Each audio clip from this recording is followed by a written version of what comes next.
Once upon a time, in a vast kingdom nestled between golden plains and towering mountains, ruled a mighty king known for his wisdom and strength.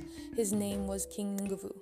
One evening, as the setting sun bathed the castle in a golden hue, three mysterious visitors arrived at the palace gates. At the gates stood three women, witches from the forbidden lands to the west. They were known for their cunning and magic, and few dared to cross them. Yet they had come to seek an audience with King Nguvu. Their intentions no one could tell. The witches were granted an audience, but not without suspicion. As they entered the throne room, the eldest witch spoke first. "Great king," she hissed, "we come with a warning. A dark force stirs beyond the mountains, and your kingdom lies in its path."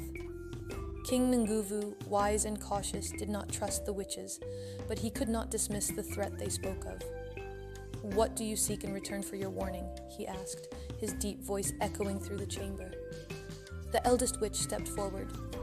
"Your Majesty," she purred, "we ask only for a small price, your trust. In return, we will protect your kingdom from this looming evil." But there was something in her voice, something dangerous. Just as the king considered their offer, the youngest witch, with her soft, innocent voice, spoke up for the first time. "Beware, King Nguvu. Not all threats come from beyond your borders. Some lie within." Her words weighed heavily on the king. Could there be betrayal brewing in his own court? As the witches bowed and prepared to leave, King Nguvu's mind was a storm of uncertainty. Who could he trust, and what were the witches' true intentions? Night fell over the kingdom, and as the moon rose high in the sky, a sense of dread settled over the palace. The witches had planted a seed of doubt, and it was growing. Somewhere in the dark corners of the kingdom, a hidden threat was preparing to strike. King Nguvu lay in his bed, staring at the ceiling of his grand chamber. The words of the youngest witch echoed in his mind. "Not all threats come from beyond your borders." His instincts told him there was truth in her warning, but how could he protect his kingdom when the enemy was invisible? The next morning, King Nguvu summoned his most trusted advisors, the Council of Elders. They gathered in the Hall of Ancestors, the most sacred chamber in the palace. But as they discussed the witch's warning, the room filled with suspicion and doubt. As the council debated, King Nguvu noticed something strange. His most trusted general, Baraza, seemed unusually quiet, his eyes avoiding the king's gaze. Was the betrayal already unfolding from within his own ranks? As night fell once again, a cold wind swept through the palace. Without warning, the three witches reappeared. This time they did not ask for an audience. They materialized in the heart of the throne room, their faces shrouded in shadow. "The time is near, King Nguvu," the eldest witch whispered, her voice echoing through the silent halls. The eldest witch smiled wickedly. "There is a traitor in your midst, King Nguvu, a trusted friend who plans to see your kingdom fall." Her eyes shifted toward General Baraza.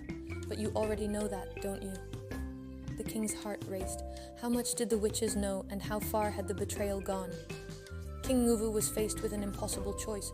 Should he trust the witches and act against his general, or risk leaving his kingdom vulnerable to a betrayal that could destroy them all? The witches stood silently, waiting for his decision, their eyes glinting with dark amusement. Before King Nguvu could speak, General Baraza stepped forward. "My king," he pleaded, his voice steady but his eyes betraying his fear. "You know me. I have served you loyally for years. These witches seek to divide us. Do not let them poison your mind." Just as the tension reached its peak, a sudden gust of wind blew through the room, and from the shadows emerged a figure, cloaked in black, face hidden beneath a hood. "The true enemy is neither witch nor general," the figure whispered, "but you must see for yourself." The mysterious figure stepped forward, and the room grew even colder. "You stand on the brink of destruction, King Nguvu, not because of outside forces or betrayal within, but because of your fear." The voice, though soft, echoed powerfully in the chamber. King Nguvu's eyes narrowed. Who was this stranger, and how did they know such deep truths? The eldest witch tilted her head and chuckled darkly. "Ah, so you've come, guardian of truth," she said, her voice dripping with sarcasm. "But even you cannot stop what is destined to unfold." She turned to King Nguvu. "Great king, do not let this shadow deceive you.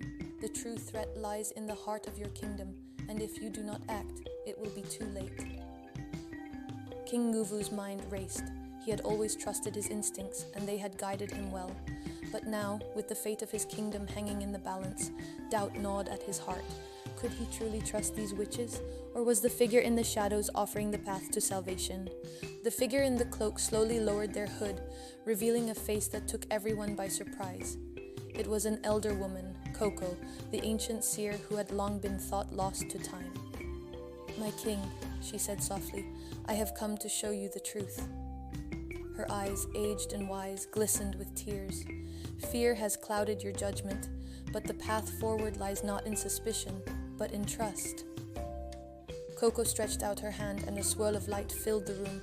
In the light, a vision appeared, a vision of the kingdom, strong and united, where trust and cooperation between its people were the foundation of its power. "The witches speak of a threat," Coco said, "but the true threat comes not from war or betrayal. It comes from fear, division, and mistrust. Heal your kingdom by uniting your people, not turning against one another." The witches, realizing their manipulation had failed, began to retreat into the shadows. The eldest witch snarled, "You may have won this time, but darkness will always find a way." And with that, they vanished, leaving only the echo of their chilling laughter behind. King Nguvu stood tall once more, the weight of the witch's dark influence lifted. He turned to Coco, the ancient seer, and bowed deeply. "Thank you for showing me the truth," he said. "I now see that the strength of my kingdom lies in its people, in trust and in unity." And so the kingdom began to heal.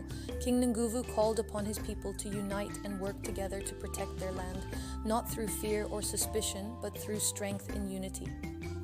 The threat from beyond the mountains never came, for the greatest battle had been won within the king's heart. And so the great king learned that the true strength of a kingdom is not measured by the size of its army or the cunning of its leaders, but by the unity of its people and the trust they share.